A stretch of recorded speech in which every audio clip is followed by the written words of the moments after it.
आपने गुलाम अली की एक गजल जरूर सुनी होगी, हंगामा है क्यों बरपा थोड़ी सी जो पीली है, डाका तो नहीं डाला चोरी तो नहीं की है।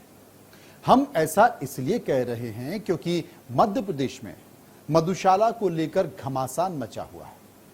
हम ऐसा क्यों कह रहे हैं ये तो आपको बाद में बताएंगे, लेकिन उसके पहले आपको कुछ आंकड़े दिखाते हैं। दरअसल मध्य प्रदेश में सुरा के शौकीनों ने हद पार कर रखी है, यानी प्रदेश में देशी विदेशी शराब और बियर की बिक्री में बढ़ोतरी जबरदस्त हुई है। बीते एक साल में सरकार की शराब से ही करीब 860 करोड़ रुपए की कमाई बढ़ गई है।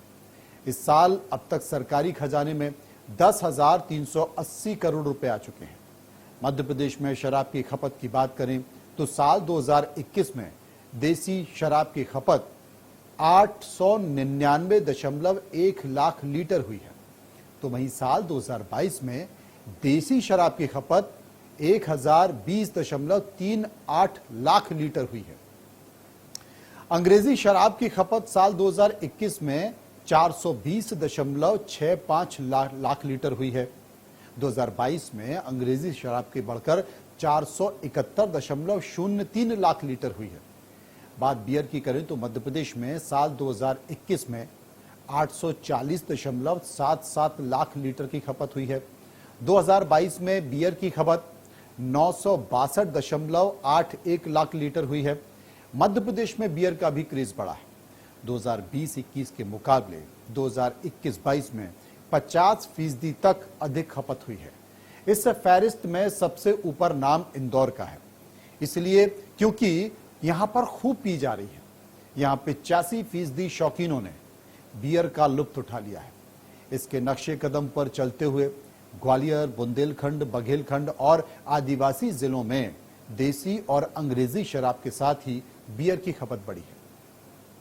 मध्य प्रदेश में सरकार ने वित्तीय वर्ष 2023-24 में शराब से 14,000 करोड़ से अधिक का राजस्व जुटाने में लक्ष्य रखा है। नई शराब नीति भी जल्द आने वाली है। वैसे उसे 31 तारीख को आना था, लेकिन नहीं आ पाई है। हालांकि नई शराब नीति में क्या होगा और क्या नहीं होगा ये अब तक तय नहीं है, वो सिर्फ सरकार को पता है, सरकार जानती है। लेकिन नई शराब नीति में 85% शराब की खपत का जरूरी नियम बन रहा है, यानी कि खूब पियो और पेल के पियो की नीति सरकार काम करने जा रही है। बीजेपी का जो भी मुख्यमंत्री बना उसने अपनी अलग अलग शराब नीति अपनाई है, लेकिन कांग्रेस की सरकारों में कमलनाथ ने दिग्विजय सिंह के ही फार्मूले को ही अपनाया। अब प्रदेश में शराब के खिलाफ मोर्चा खोले बैठी पूर्व मुख्यमंत्री उमा भारती चेतावनी दे रही हैं कि यदि नीति में उनके सुझाव शामिल नहीं किए गए तो परिणाम भुगतने होंगे, जिसकी शुरुआत उमा भारती ने ओरछा से कर दी है। उन्होंने मधुशाला की जगह गौशाला के अभियान पर अमल करते हुए एक शराब की दुकान के आगे गायों को बांधकर बाकायदा चारा भी खिलाया है। उमा भारती कभी खुलकर शराबबंदी के खिलाफ मुकर हो जाती हैं, तो कभी सांकेतिक तौर पर उन्होंने अपनी मंशा जता दी है। उन्होंने मुख्यमंत्री शिवराज सिंह चौहान को खास तौर पर साफ तौर पर कह दिया है कि मुख्यमंत्री ने 2 अक्टूबर को माना था कि मौजूदा शराब नीति में कई खामियां हैं। अब नई शराब नीति बाबा रामदेव और उमा दीदी से बातचीत कर कर ही लाएंगे। अब उमा भारती क्या कहती हैं? वो कहती हैं कि अब मैं शिवराज से ये कहना चाहती हूं कि सेवक की भूमिका छोड़ दो। सरकार को 8 महीने बचे हैं, ऐसे में शासक की भूमिका में आए। उमा ने कहा है कि मधुशाला की जगह गौशाला होनी चाहिए। उमा भारती क्या कहा है वो आपको सुना देते हैं, उसके बाद बाकी की तस्वीर पर भी चर्चा करेंगे। सुनिए उमा भारती ने क्या कहा। मेरी अपील है, शराब छोड़ो, दूध पियो। और ये जो दुकान और अहाता यहाँ पे खोला गया, ये यहाँ से 2.5 किलोमीटर दूर एक जगह के लिए आवंटित था। ठीक है। और ये यहाँ के अधिकारियों ने इसको यहाँ जगह दे दी ज़्यादा राजस्व की वसूली के लिए। और ये रोड से भी 50 फीट की भी दूरी नहीं है रोड के मेन सेंटर से। इसकी सारे नियमों का यहाँ उल्लंघन हुआ। जनता ने विरोध किया, मीडिया ने विरोध किया, विद्यार्थियों ने विरोध किया, बीजेपी ने विरोध किया और वो सबको डांट पड़ी। लेकिन जब मेरी जानकारी में ये बात आई तो उसके बाद सरकार ने मेरे कहने पे यहाँ नोटिस दिया, तो ये कोर्ट से स्टे लेके आ गए। इसमें मैं यहाँ विधि विभाग की भूल मानती हूँ। उनको कहना चाहिए था कि लॉ एंड ऑर्डर बिगड़ जाएगा, क्योंकि उनको स्टे मिलने का अधिकार इसलिए प्राप्त हो गया क्योंकि नीति के अंतर्गत उनको ये दुकान आवंटित हो गई थी और फिर बातचीत में नेगोशिएशंस में ये जगह उनको आवंटित हो गई। बात इस दुकान की नहीं है। मध्य प्रदेश में भी 18,000 दुकानें हैं और 14,000 करोड़ की रेवेन्यू की वसूली है।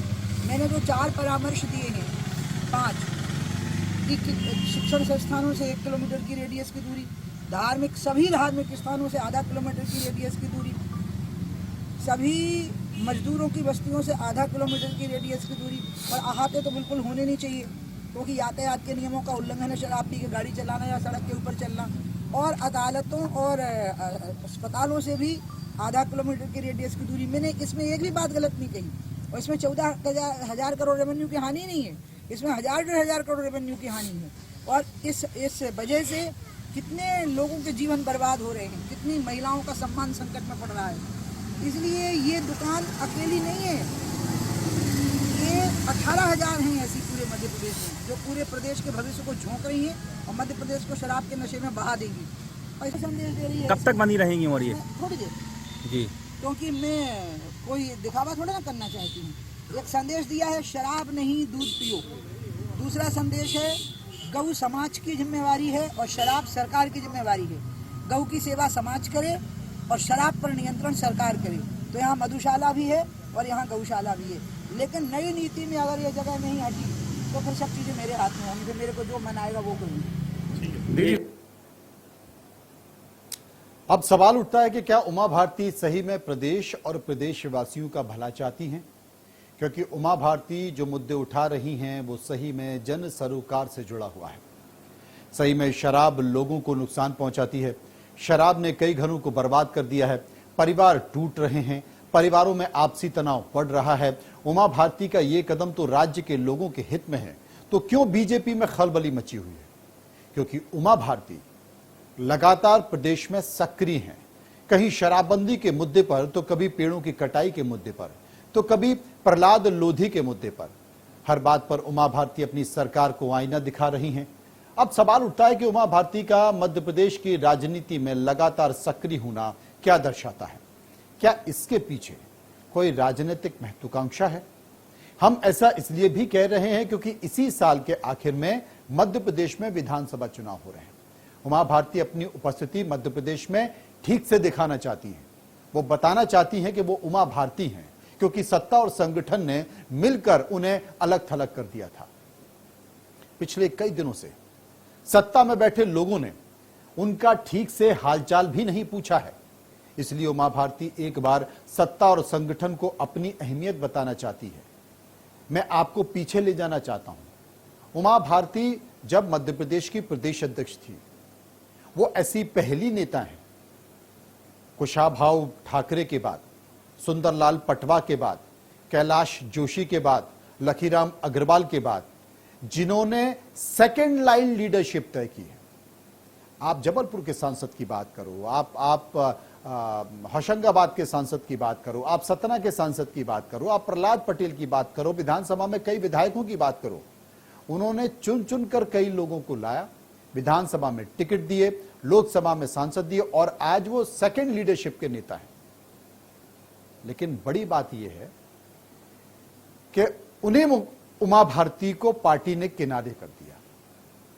2014 में सरकार बनी, वो झांसी से चुनाव लड़ी, अच्छी जीत के साथ चुनकर आई, और उसके बाद वो केंद्र में मंत्री बनी। चूंकि उमा भारती मुखर हैं, उन्हें मंत्रालय मिला जल संसाधन, उन्हें मंत्रालय मिला गंगा का, और जब मंत्रालय मिला तो मुखर होकर ठोक कर उन्होंने अपनी बात को भी रखा।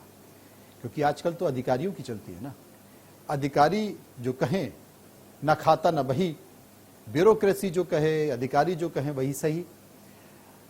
उमा भारती का टकराव मंत्रालय से हो गया, मंत्रालय के कुछ अधिकारियों से होगा, और बात होती होती ऊपर तक चली गई। और बात जब ऊपर तक गई तो परिणाम क्या है आपके सामने। लेकिन उमा भारती मध्य प्रदेश की नब्ज को बहुत अच्छी तरह से जानती है, इसलिए उन्होंने अपनी उपस्थिति दी है। वो ये भी दिखाने की कोशिश करती है कि उनकी कोई राजनीतिक महत्वाकांक्षा नहीं है, लेकिन वो ये भी महसूस कराने की कोशिश करती हैं कि वो उमा भारती हैं। उनको किनारे कर कर, उन्हें साइड कर कर आप सब कुछ तय कर लें, ऐसा है नहीं। आपको याद होगा बिहार में क्या चल रहा है। बिहार में उपेंद्र कुशवाहा नीतीश कुमार के साथ हैं। अब वो नीतीश कुमार से नाराज हैं या नीतीश कुमार उनको पूछते नहीं। उपेंद्र कुशवाहा ने कहा कि मैं संसदीय दल का प्रमुख जरूर हूं, लेकिन मैं झुंझुना हूं, मैं कुछ कर नहीं सकता। उन्होंने नीतीश कुमार के खिलाफ ताल ठोक दी है। उन्होंने कहा कि अब हम आपके साथ नहीं रहेंगे।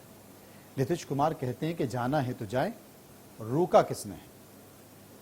तो उपेंद्र कुशवाहा ने कहा कि ऐसे कैसे चले जाएं?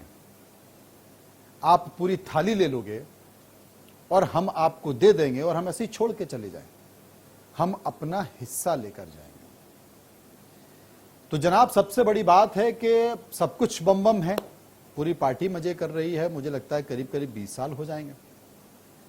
उमा भारती कहां है? उमा भारती इस विधानसभा चुनाव में बताएंगी कि वो उमा भारती है, और ठीक से बताएंगे। क्यों? क्योंकि अब बहुत लंबा समय नहीं है।